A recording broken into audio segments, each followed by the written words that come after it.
man tu sais comment comment je le perçois lui. C'est comme un Moustapha Diakhaté dans la coalition. Moustapha Diakhaté avait sa liberté.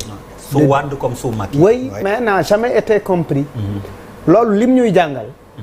mooy quand on est dans le parti. on est ou dans la coalition même dans le faux on doit être solidaire. Loolu nag c'est un principe que les citoyens doivent dénoncer. Loolu c'est quelque chose, c'est des choses qu'il faut dénoncer. Un citoyen normal devrait t'encourager ci taxawaay bi nga am parce que posture bi nga am c'est une posture de dire oui. oui président nga way lii mais lii baaxul. lii baaxul man léeg-léeg ma dugg ci ay affaire ak Bouba Ndour mu ne ma hé fii baaxul ma la génnal foofu. il arrive que ay affaire xew en catimini je l'appelle au téléphone mais grand loo xalaat ci tel tout en étant sûr que et il me rappelle ban taxawaay laa war a am. et l'alerte et la veille dafa am solo et les politiques sont très forts ils se battent contre les gens contre les lumières, ils éteignent des lumières et ces lumières ont été soutenues avant l'exercice du pouvoir mais ces lumières deviennent gênantes.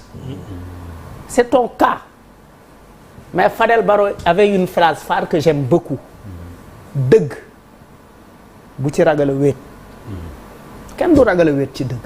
Enchaîne sur Mansour et Wali. Mansour ak Wali xam nga Mansour li ñuy njëkk a retenir mooy la dignité le courage woo leen ma defuma dara lu ngeen gis dara et cetera même bu fekkee jàpp nañ ni liberté provisoire la mais jàpp nañ ni am na il a gagné une partie de la bataille une partie du combat c'est-à-dire une bataille dans le combat am na loo xamante ne gagné na ko ci mais Wali Bouba dafa am lu mu wax sànq dafa ne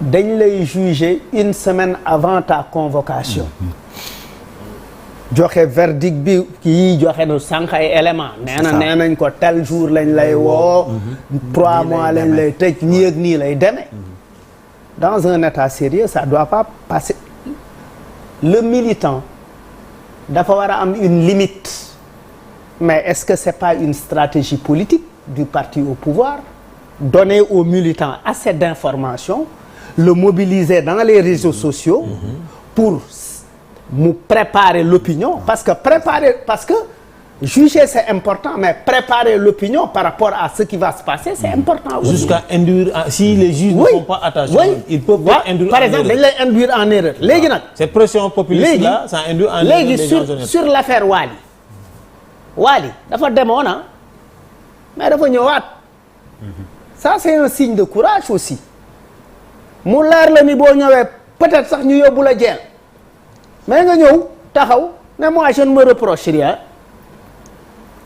man affaire bi ay affaire de oto la woon mais sur l'affaire de Wali les réseaux sociaux ont parlé de terrain de tout 4 milliards 5 milliards et cetera mais mu dem cautionner bi ak liberté provisoire xam nga lan la c'est des dispositifs alternatifs mooy li Boubacar Ba wax nee na il faut encourager le pôle judiciaire ñuy jël des mesures alternatives parce que loolu mu ngi ci code pénal réforme de la justice yi wax na ko depuis longtemps mais benn affaire moom moo am aussi ñu war ko mun a observer ensemble la diligence avec laquelle les dossiers des hommes politiques des marabouts ou des fils de marabouts des célébrités la diligence avec laquelle ces dossiers sont traités on ne traite pas avec la même diligence les dossiers d'un jeune de Guédiawaye qui croupit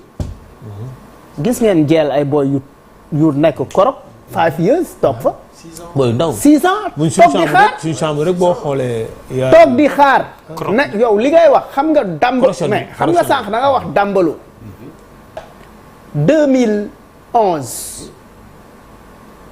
sama première arrestation sama deuxième 2014 dañ ma yóbbu chambre 9 ndeysaan amoon na benn waay bu tudd jàmm gën moo nekkoon chef de chambre bi ñu yóbbu ma chambre 9 il y avait 207 personnes. waaw. et bi ma ñëwee garde bi xam nga lan la mu wax ah da ngay dof-doflu di def ay outrage à agent yow 9 lañ lay yóbbu di nga xam ni doo guerrier mais déjà loolu yoonam nekku ci. c'est-à-dire il ne doit pas me traiter comme j'ai plein de choses sax et 207 personnes booy dañuy tëdd jeel ba xees donc dans les réformes de la justice wala les recommandations issues des assises de la justice récemment yi nga xamante ne moom la Diomaye njëkk a woote pour man prioritairement il faut penser à la majorité il ne faut pas waxuma bu ñu diligenter ay dossier Mansour Faye ay Waly c'est bien parce que Waly on a besoin de lui une petite anecdote sama soxna daf ma ne mais est-ce que xam nga Waly buñ ko téyee ñun waxuma sax ci liñ ko téyee mais beaucoup de gens vont sortir marché pour mu defal ñu benn concert au moins parce que dañuy bëgg mu concert c'est un message assez intéressant mais il faut que ñu xam ni que ci biir il y a énormément de gens qui sont encore en détention préventive. 5 ans. 3 ans. 3 ans. Même si des efforts quand même ont été faits. Il y a des efforts quand même. yoo xamante ne les réformes de la justice mooy jóge nañ ci chambre jóge nañ ci cour d'assises nekk ci ay chambre criminelle il y a assez d'efforts.